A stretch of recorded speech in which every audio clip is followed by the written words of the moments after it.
Welcome back to the SyncLodge Podcast Series Exploring Music. This is episode 2 out of 2 episodes titled Contemporary and Underground Jazz. Now, if you haven't listened to the first one first, it does make sense to listen to the first one first. That's why it's called the first one. But anyway, let's rejoin the conversation. I've got a lot of love for an artist called Lianne La Havas. So she's a Londoner as well. She's got Greek roots and she plays like an archtop guitar. It's an electroacoustic sort of guitar, but it's like narrower than a normal acoustic. Yeah, and it's got like this particular sound. It's got like, you know, kind of jazzy sound to it. And she plays with all these different harmonics in her playing. But she's amazing. To go and see her live, she's absolutely amazing. She's got a real original sound. Mm-hmm. And as well, I just think it's nice in jazz, like representation of women is something that I'm quite interested in. She, for me, is like very empowered. She's not relying on her band. It's really refreshing to see more and more women doing these different things that they might not have previously tried. Being the guitarist as well as the singer, being the producer, being the recording engineers or whatever.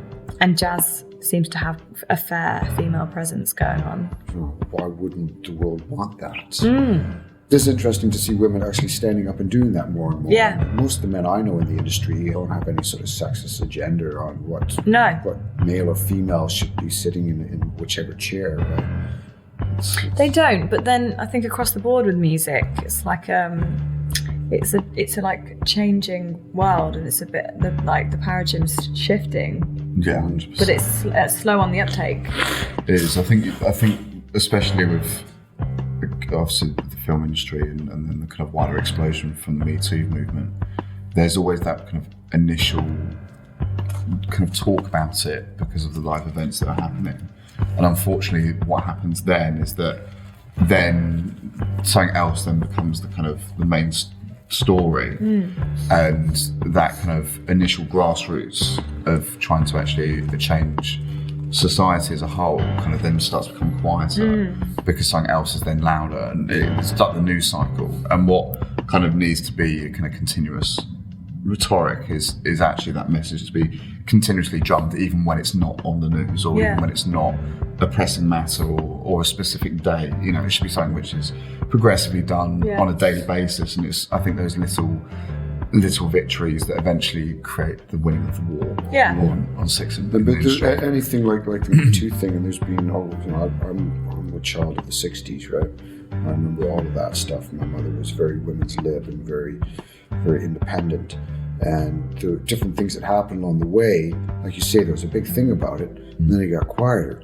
But the effect of that was still there. And the effect of that slowly seeped up from underneath, right? It slowly comes through, and then a decade or so later, you realize it's nothing strange to have a woman running a country.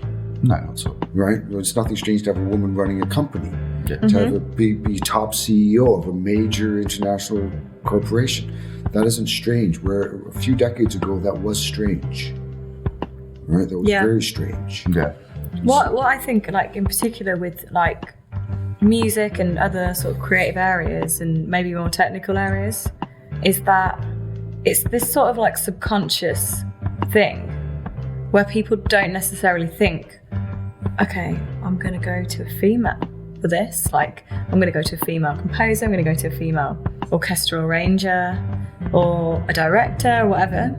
It's almost like there's a bit of an unwritten prejudice, and it's not something people want to acknowledge, obviously, because it's really uncomfortable, and everybody wants to be more on the sort of feminist side now, and everyone wants to be seen to be accepting women doing more of these sort of roles.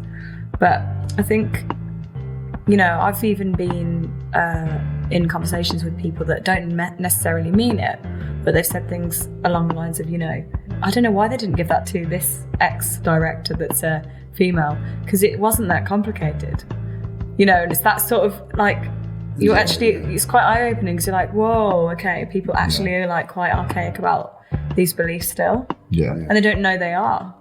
They think they're being progressive. Yeah, they think that's progressive. Exactly. That's not. It's really quite not. Yeah, it's the total opposite. I'm massively in support of it. Big advocate. There's an incredible jazz musician called Emma Jean Thackeray, and she's a composer. She's producer. She's a multi-instrumentalist again. And she's one that's on the rise and is doing everything. She's like the one-woman band. Cool. So, yeah, fingers crossed Is she gets more Is she from attention. London? Is she? I don't know whether she's from London or she lives in London. Right. She's London-based. She's had quite a few like blog posts and stuff written about her. So, but again, she's quite underground. Yeah. So, hopefully she gets more opportunities. I'd like to see more of these females getting better and bigger opportunities to do things. I always think it's a shame and I understand that the need to sort of, it's like with the whole gay thing and gay rights. I understand the need to say this. We need to actually support these people, and this needs to be looked at because it's not fair. But I always find it a shame when the gender is referenced. Yeah, as if it's an importance. As soon as it's referenced, I just see, well, what does that got to do with anything? Male or female? It's what they do. Right, with the style of the work they do, how professional they are. Well, that is what's going on, and whether or not they have this sex or that sex. Well, I really, it's always been something for me that I've never really understood how that becomes an important issue. Yeah, exactly. Across the board of any kind of age, sex, gender, sexuality, like I don't understand why you wouldn't, because surely if the talent pool is as wide and as open and as accessible as possible, then it's going to be just so much better. Like there's more competition. There's going to be no barriers for anybody. There might be, we could have the next kind of amazing people in this industry, and it's because it's acknowledging the talent. Exactly, and because we don't have to mention anything, we can just mention because of the individual. And you're right, because at the moment we might potentially be missing out on some really quite incredible people and their work. Because some blinders that we've been told are important. It's like when they go on a website and you're signing up for something and they ask you sometimes, male or female, and they also sometimes ask me, my race. Right? And I just, they always have other or don't want to say, and I always click those. Yeah. What the hell? Why do you care? Yeah. It should make a difference. It should be the individual themselves. And I also always feel with those situations that I'm a little disappointed by whatever organization it is. Okay, it's your statistics. You want to see how many men compared to how many women are. Yeah. Yeah, definitely. Who cares? You're mentioning female artists in the scene here. Is this quite open across the board? There's definitely more of a male presence at the moment. There's like Kamasi Washington, Kamal Williams, like obviously we've mentioned the Blue Lab Beats guys. Yeah, I mean, I know we've spoken about Tyler beforehand, but also he owns a record label, and another two people or a group and another individual that's under his kind of family. One is Sid and the internet, who is kind of jazz. I'd say they're more on the side of jazz than hip hop. And Sid, she's the lead vocalist. They've then got a backup arrangement of other singers, and then a kind of much bigger band piece of about maybe 7 or 8 individuals. And then Carly Uchis as well is kind of taking a nice blend. What are they? So first was Sid. Because she also does solo stuff as well, which is why I've kind of mentioned her individually. She does a lot of featuring, and she's got her own album as well. And then the internet is the band that she's part of, like the collective. And then the other individual is Carly Uchis.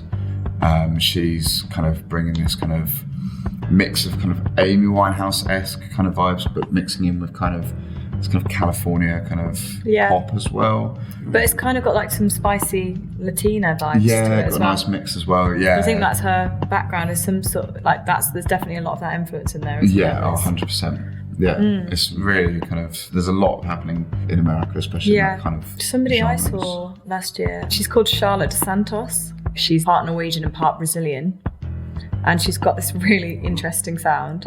It's quite ethereal, and she comes on in the first song. She was wearing this like flowy white dress, and she looks absolutely angelic when she comes on stage, and she's got this like really pure voice. Her songs are really amazing. Like they're just really, for me, they're really, really moving, but like not in a like sad emotional way, but in like a raw way. You can hear the sort of bossa nova-y influence on her grooves.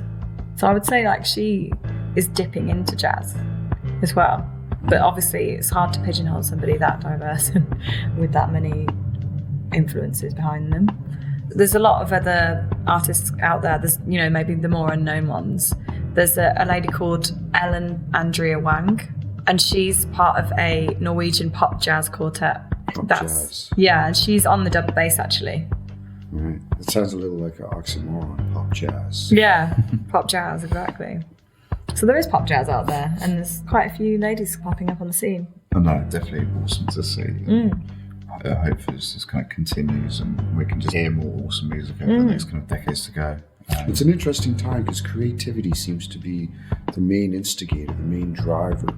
Individualism and having your own thing and creating something that's new and not just fitting into this is the genre and you got to write like this and you got to sound like this to make it. That is true. It's like people are actually being encouraged to explore their creativity. Mm-hmm. I think that's probably one of the few benefits of social media industry is that if you look about it, it's about posting or composing a post, and there's this kind of always self-need to kind of get this story and get yourself out there, even if it's not in terms of a professional aspect, but even when you're just looking at it from like the social element to the most trivial of I've just had beans on toast all the way up to love those posts. Actually, I've just written a poem, or I've just written some lyrics, or here's my first mix that I've done DJing. Let me know your thoughts. And I think that because it's now not only are instruments much more accessible, not only are equipment and laptops, or the majority of people have got some form of hardware that they can now use to record on, Exactly, in terms of having this kind of accessibility to create these hybrids of genres and including jazz into everything. That's absolutely fine. The outward if you and want to be outgoing, famous, it's a lot harder now. Yeah, the whole 15 minutes of fame. It's a lot harder, but I think a lot like I feel like a lot of people aren't so bothered about it actually, because it's not. I've got quite a few friends who are like touring musicians, and while they love what they do, and obviously it's like an incredible job to tour the world and play music every night to a massive crowd and everything. Obviously, it has its perks. Yeah, it's not everything to be like this huge major artist or like playing with the major artists. It's like there are many ways for people to get into music now.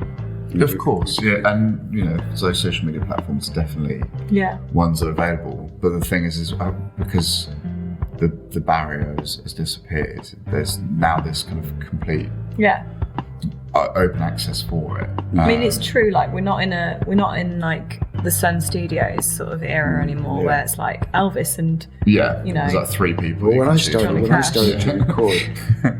recording, you had to go into a studio.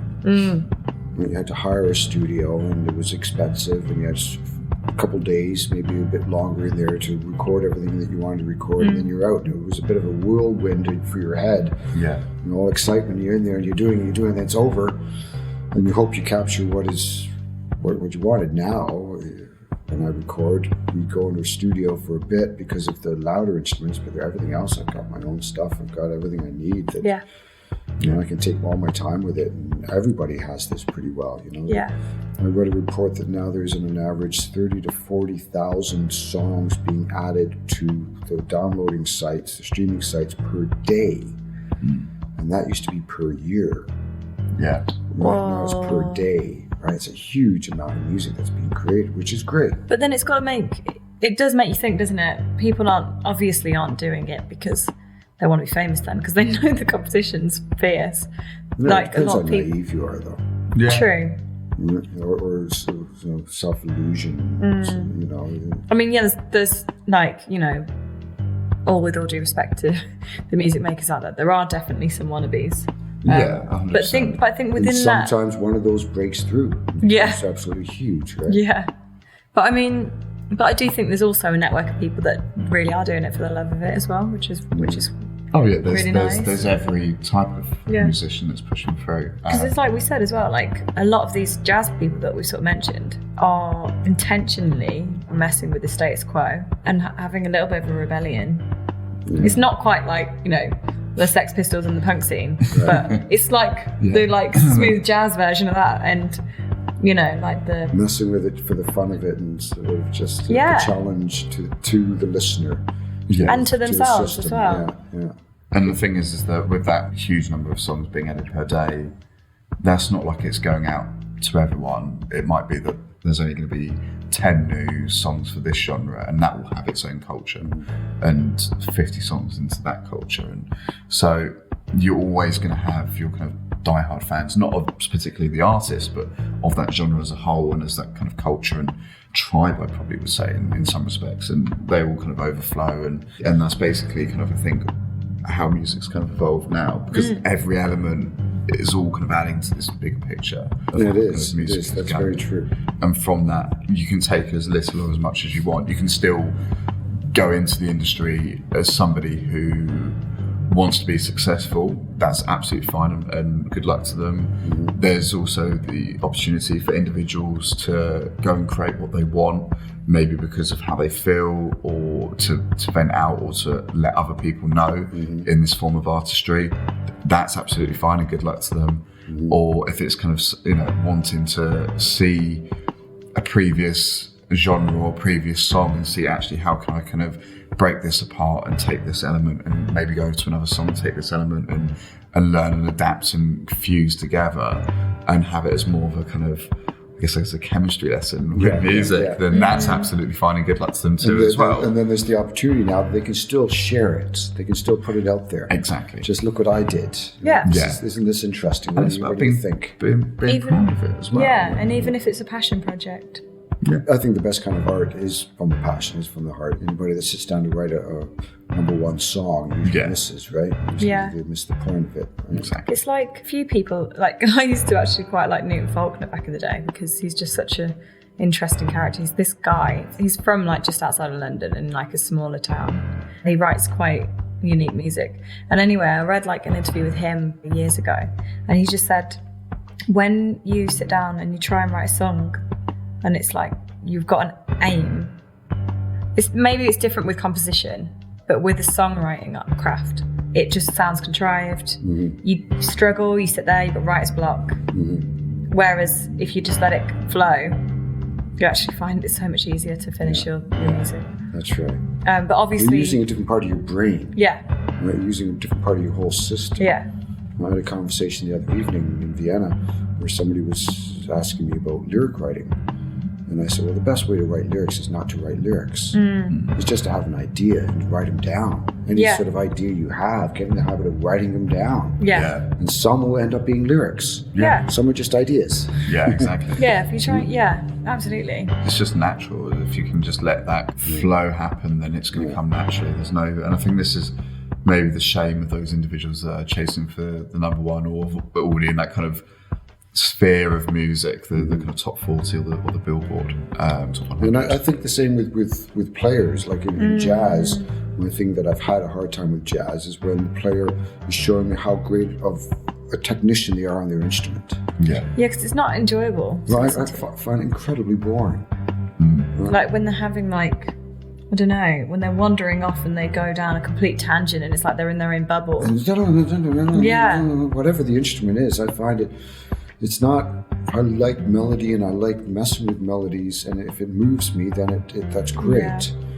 But I think you're completely right in that a lot of people would probably agree with you in the sense that when people do that sort of improvised, there's a word I'm looking for, but when they go off on one is what I'm trying to say. It's basically, it's nice for the first couple of minutes, just like if someone's having a conversation. Yeah. If they talk too much. Musical waffling. Yeah. But then the thing is that there are people that will absolutely love that. But the majority probably don't. Oh no, of course not. Which is again, like, people are probably doing less of that and more incorporating jazz into other styles that has a structure and has a melody. I think it's just what makes it interesting. Exactly. I think it's just ensuring that every way of discovering music, whether you're the right side of brain and being the kind of mathematical front, or the technicality, which I'm definitely for one not as well. Like I'm in the boat with you guys. And then there's the left side about the emotion and the creation and all that other element. And I think that I'm definitely for one where I can talk about creativity or feelings or emotions or what this song means to me, or certain melodies and a certain individual. We're an emotional bunch here, aren't we? Well, very true. But then I'm sure there's probably another podcast where there's 3 individuals that are probably having the complete that are like alternative loving discussion the musical waffle. and loving the musical waffle. And the beauty of it is that, as again said, both are right and both are wrong. And that's, I think, the fundamental with music is just so accommodating for all, in its literal sense. Music is, and I think just being able to destabilize that around the professionalism and the business area of that, and allowing it, is just going to make things just so much better. I've got like a big appreciation for songwriting as a craft, but then also like the composition side as a craft. Obviously we've covered the songwriting side, but in my world, when people compose, you've got to have such an understanding of all those like attributes of a genre or a subgenre. So how do you make something that's like metal and gospel together? And if you know that, that's incredible. If you actually know how to come up with enough of a formula and know what underpins those genres well enough to go, right, well, I can do it. Yeah. And most people are doing it all in the box, as we said, like on a laptop. Yeah. To bridge those two. Yeah. And they're not, 2 worlds apart, aren't they? And not make it sound like one of them is undermined. Sure. Right? It's not just, okay, it's a little bit of metal, but it's gospel. Yeah. That's the same with Metallica. Did an album called S&M Symphony and Metallica, and it's a live album, and it's this orchestra with Metallica, and they do all their kind of greatest hits, and it's absolutely beautiful. And it, again, as you were saying, it's not one's more than the other. It's this nice, even. Right. It's actually this harmonious blend together where you don't think it's going to work, but actually it's a match made in heaven. You know what else is that? It was actually a long while ago, but there was this album where Linkin Park, and I think Jay-Z was on some of the tracks. Yes. That it was Hybrid Theory. Yeah. And it was like rock as a predominant genre, obviously Linkin Park, with rock and rap. They're already mixing a few. Yeah. Mike Shinoda rapping.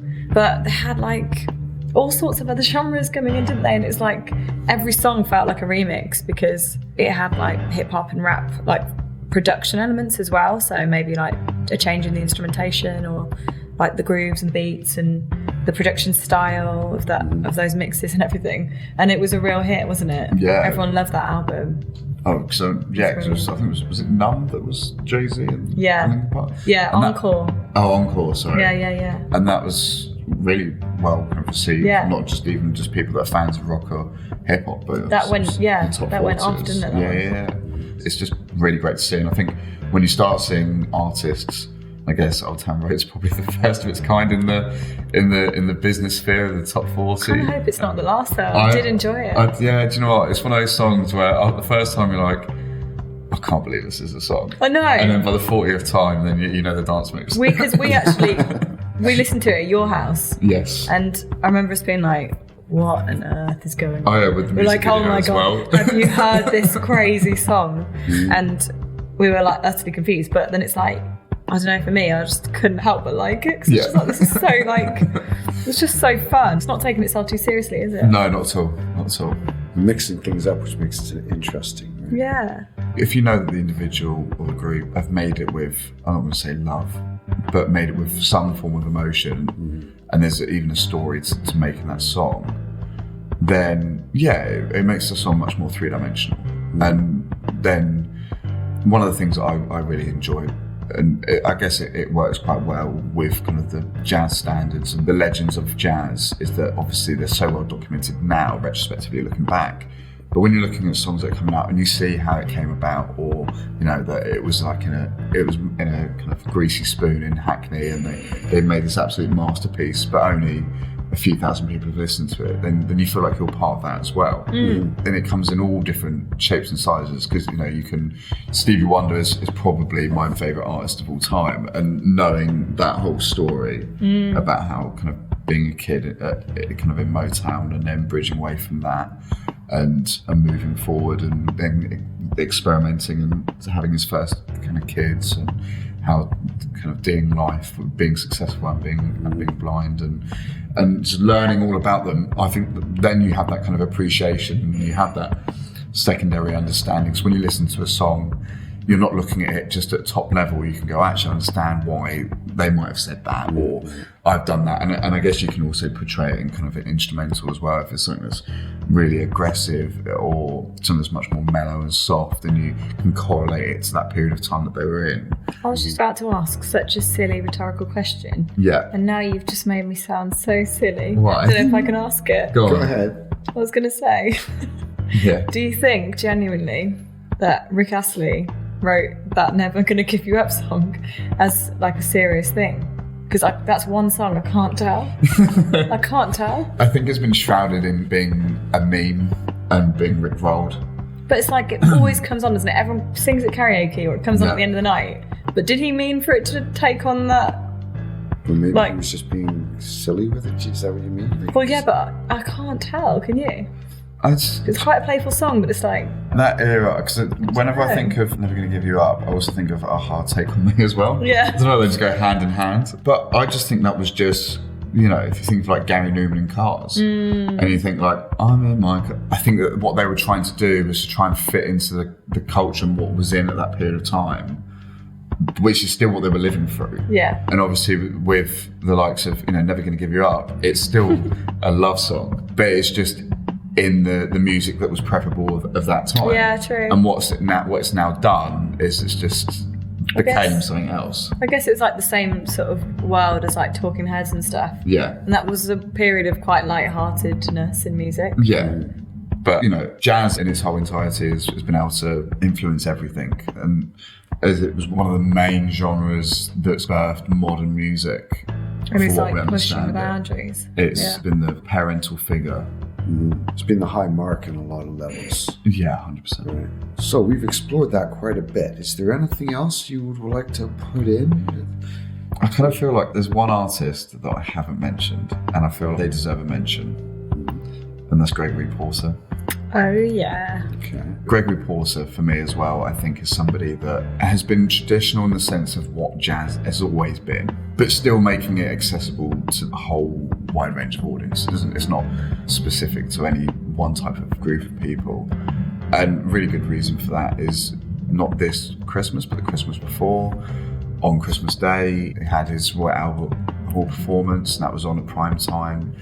And he brought on a load of new influences in the industry. Jacob Collier, I think, was one that was Oh, yeah, he's brilliant, isn't in he? it. Yeah, that he brought on. I think I have to double check on that. That might not be factually correct.